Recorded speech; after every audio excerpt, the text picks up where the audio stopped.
However, there is some big news going on in terms of the big picture, and Pat Kessler's here with that. Pat, for days we've been asking you what should we look at first, and you said Florida.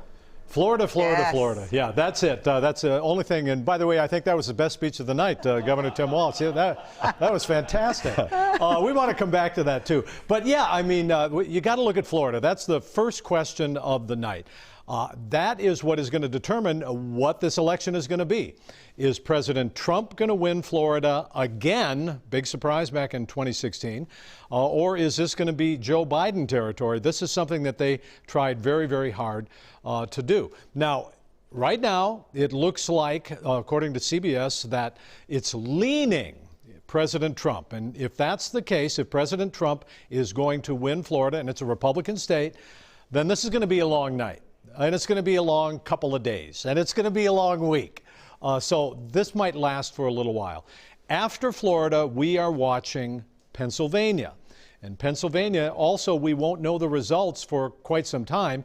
We're going to get the vote results, today's vote results tonight, but they can count ballots, the mail-in ballots, for several days afterward. So then it comes down to the blue wall of the upper Midwest. We mean something. We're very important now. Minnesota, Wisconsin, Michigan, Ohio. That's where this race will be decided. So that's what we're going to be watching all night tonight. And by the way, Secretary of State Steve Simon here in Minnesota is tweeting tonight that it's going to take several days in Minnesota to count the ballots too. So no matter what you've been hearing over the last couple of days, couple of weeks from President Trump in particular, that we should end this on election night, that ain't going to happen.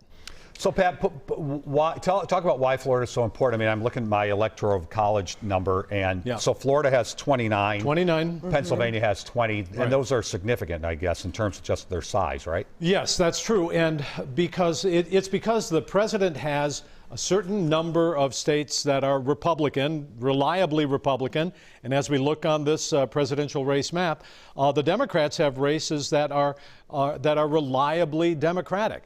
And the president is picking up that deep South that we thought he would. But some of the states are starting to turn. We're getting younger people. We're getting people of color in some of these states. In Georgia, also in Florida, also in Arizona, you're starting to get in Republican states, getting it to turn a little more Democratic. So this year, although it's a Republican state, Florida is in play, kind of. So that's where we are.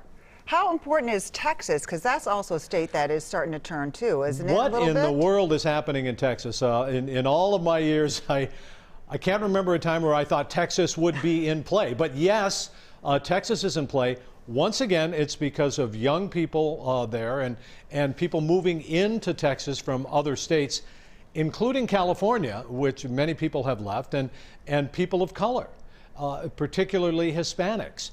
And that is turning the state from a deep red to kind of a pink and maybe a blue. Joe Biden and Kamala Harris have spent a lot of time there to see if they can win Texas.